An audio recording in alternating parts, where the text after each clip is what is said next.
My name's Liam Nolan. I'm an engineer here at Metropolis Studios. I'm Paul Norris. I'm Chief Engineer here at Metropolis. I'm Molly Crammond and I'm an assistant engineer at Metropolis Studios. I'm Joe Bryce. I'm one of the senior assistants, junior engineers at Metropolis Studios. My name is Alex Robinson. I've been an engineer here at Metropolis. I joined in 2013 and I've been engineering since about 2015, 2016.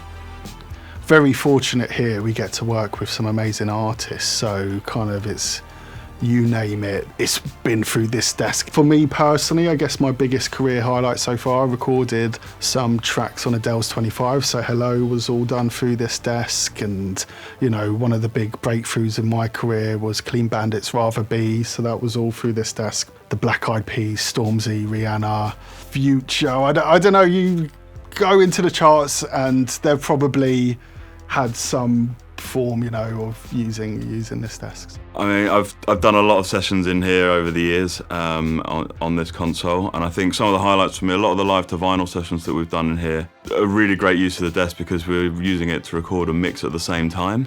And so I've done Rag and Bone Man, Frank Carter and the Rattlesnakes. We did some really great ones of those on it, and also I've done quite a few string sessions in here as well. So back when I was an assistant, I worked with Don Morley and Chris Potter recording strings for Richard Ashcroft album in here.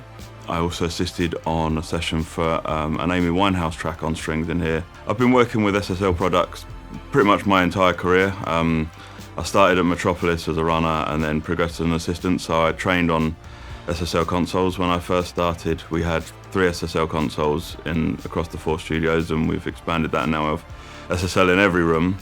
So I've been working with SSL for a long time, from G series, the J series and the K series. And I think what I really love about SSL and using the consoles is the reliability side of things, but also they're very versatile in terms of sound, but you know what you're getting. Sometimes we have outboard, we've got 2 compressors that are supposed to be the same and they're not. And you know when you come to use the desk that every channel is going to be within a certain tolerance, they're going to be the same, and you know what it's going to sound like. And having that means that you can move quickly when you've got high pressure tracking situations. If you've got 72 of the same thing and you know what they sound like, you know where you're at with everything.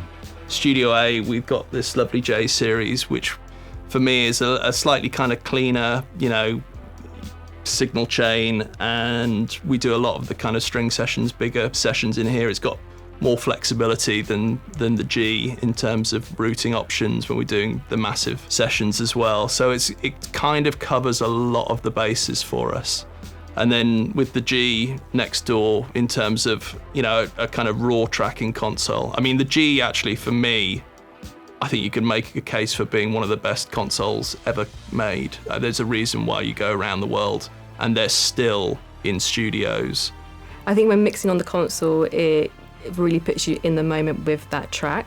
What's great with these is you can quite easily recall them on the desk. So if you need to go back and redo mixes, you can do that, which is a very old-fashioned way of doing stuff now compared to doing stuff in the box where it will just be there straight away. But, you know, I think with these desks, it's so worth it because you really get that classic, authentic sound to your song when you mix on these desks. What I find most valuable about having this desk here, as I mentioned earlier, is the versatility, not only in the sounds that you can get, but also if you've got a particularly complex session, the routing options. Again, it's just the centerpiece of the studio, so I just love that whatever the session needs and whatever it entails with that session, you know, you can get it done with the SSL. I think SSL channel strips as a whole, sort of the evolution of them, the sort of moving from E series to G series and the 9000s, and then now with like the revival and the 9K channel strip, I think getting really familiar with how they work and how they sound, and like there's a real tonal difference personally from Gs and the G strips within R9s.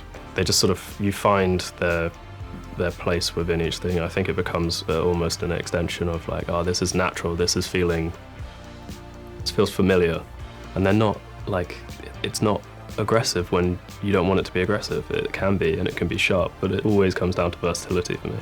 I love how transparent it can be, and yet you can really find the tonality of it the moment you need it to kind of bite and break up a bit, you can bring it out.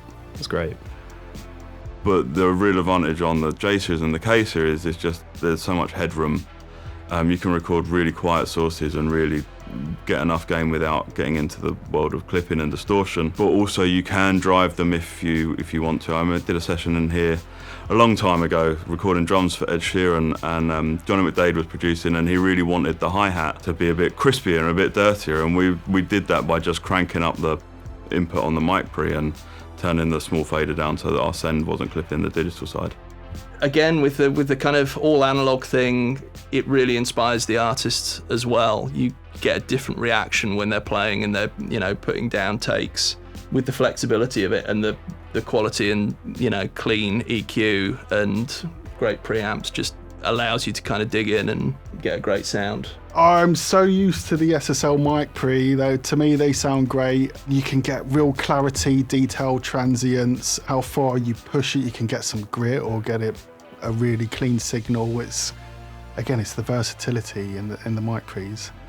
I think SSL for me represents, heritage as much as anything else, but as a whole also the versatility, and I love using the console and having the dynamics and the EQ and everything all there, just sort of at your fingertips ready to go. And I think that is, for me, that's what SSL consoles are about. It's just they're so flexible and useful in so many different situations. We can do any range of things in here, so to be able to dial in, you know, either for something super clean, a beautiful string session, or then, you know, have a rock band in the next day and just like get a completely different tone is super valuable. It just means we can cover so much more ground with these with this console.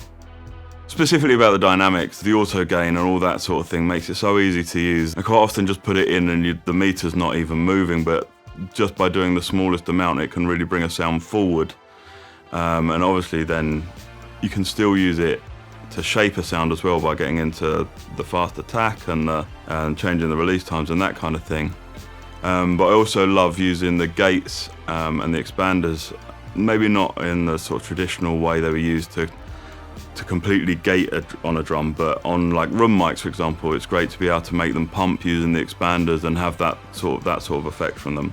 As I said, a big part of the SSL for me is not really having to think about it. So if I'm recording a band, I like to record in my EQ moves and compression moves. And again, if you just need something to be subtle and hold in a track and, you know, just control the dynamics a little bit, you can do that with the SSL. Or if you need something really pumpy, you can do that. And it's you just don't have to think about it. So I use them all the time, especially when I'm recording, and I love to record that in for the client, you know, when we get that sound.